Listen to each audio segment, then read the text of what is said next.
मैं चाहती हूं आप सभी इस पर ध्यान दें। ये वृत्तासुर की प्रार्थना है, बहुत सुंदर भाव है।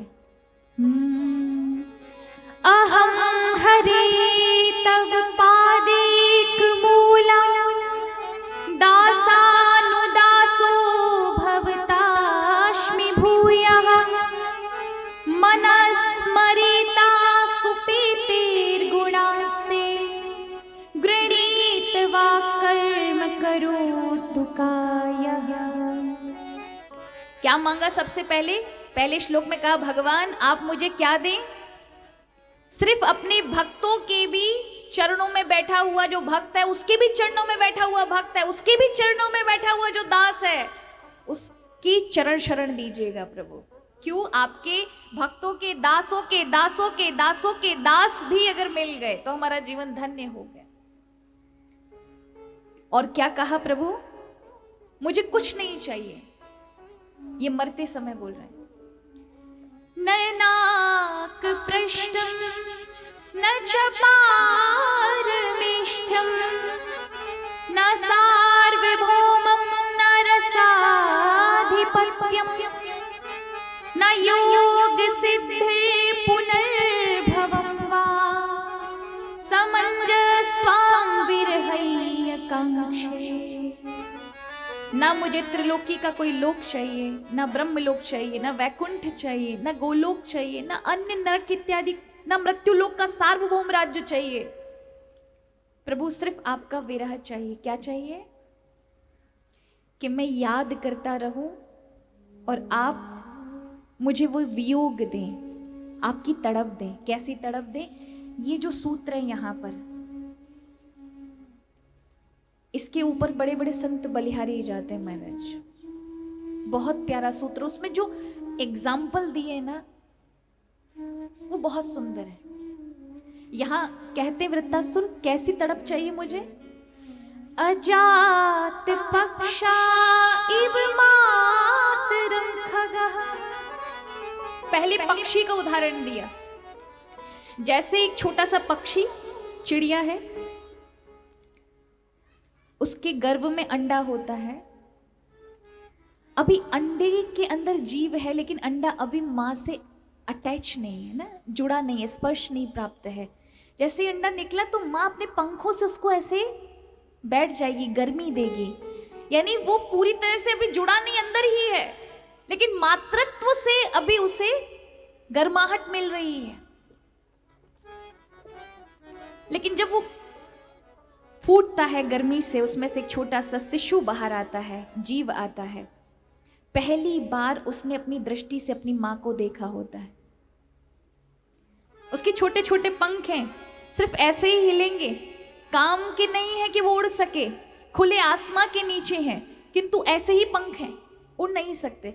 लेकिन उनकी पंखों वाली मां जब उसको भूखा देखेगी तो दौड़ के जाएगी उसके लिए खाने के लिए। लेकिन इस बीच का जो वियोग है अपनी मां से, क्योंकि उस छोटे से शिशु का अपनी मां के अलावा और कोई नहीं है। कभी आप देखेंगे, आप बिल्डिंग से खड़े होकर के देखो, कहीं पेड़ पौधों के पास या पेड़ों के पास छोटे छोटे घोंसले और उसमें चिड़िया हो, उनके बच्चे जब तक मां नहीं आएगी ऐसे आसमान को ऐसे पंख लगा करके ही खड़े होंगे। आसमान को देखेंगे, बस माँ आए, बस उनको भोजन का नहीं पता, उनको ये पता है हमारी माँ कब आएगी। सिर्फ पंख ऐसे, और बस प्रतीक्षा है कि बस माँ दिख जाए। और दौड़ के जब माँ आती है तो बस माँ को देख करके वो जो इतने समय का उनका वियोग हुआ है, उसमें जो उनको प्रेम सुख मिलता है। और इतने समय का जो वियोग है भगवान, ऐसा जो तड़प उन पक्षियों की होती है अपने मां के बिना, वो तड़प मुझे चाहिए। अजात पक्षा इव मातरम खगः स्तन्यम यथा वस्तरा चुदाता। दूसरा उदाहरण दिया गाय और बछड़े का। कभी देखा छोटा सा बछड़ा भी पैदा हुआ हो गैया का, गैया बंधी हुई है, बछड़ा दूर है। सुबह शाम आप ये दर्शन कर सकते हैं कि जैसे ही दूध का समय है ना, बछड़ा दूर बंधा है, बहुत दूर, और गाय इधर बंधी है। तू प्रयास करेगी बछड़े के पास जाने का, इधर उधर मुड़े, कैसे भी मेरा बछड़ा पी जाए, और वो भी बछड़ा अपनी गौ माता के पास ही अधिक से अधिक रस्सी को खींचने का प्रयास करेगा। पर एक दूरी है जो उनको मिलने नहीं दे रही। कई बार भगवान की कृपा भी समक्ष होती है, यहां से भक्त जो प्रेम कर रहा है, भक्ति कर रहा है, वो भी सही सही हो रही होती है, किंतु एक जो बीच का एक डिस्टेंस है, एक दूरी है, वो मिलने नहीं देती। हे भगवान, ये जो वियोग की दूरी, छटपटाहट है, उन ऐसी छटपटाहट मुझे चाहिए आपके लिए। तीसरा गोपियों का उदाहरण दिया। प्रियम प्रिये व्युषितम विषण्य मनोरविंदात्रिद्रक्षसे त्वाम्। जैसे गोपिकाओं ने भगवान से प्रेम किया और प्रभु के, उनका भी वियोग हुआ, एक लंबा वियोग हुआ, लेकिन उनकी जो अकुलाहट है भगवान से मिलने की, ऐसी चाह मुझे चाहिए। और अंत के श्लोक में कहते हैं कि प्रभु मुझे क्या देना, अगर मेरे स्वकर्म में ऐसा है कि मैं जन्म जन्म भटकूं तो भटकाइएगा, मुझे नहीं चाहिए कि कोई मोक्ष दे दीजिए, मुझे नहीं चाहिए कि कोई ब्रह्मलोक पद दे दीजिए। अगर मेरे कर्म बंधन में है कि मुझे बार बार जन्म लेना पड़े तो दीजिएगा, पर मेरी एक इच्छा है। ममोत्तम श्लोक जने सुसख्यम संसार चक्रे भ्रमत स्वकर्म भी।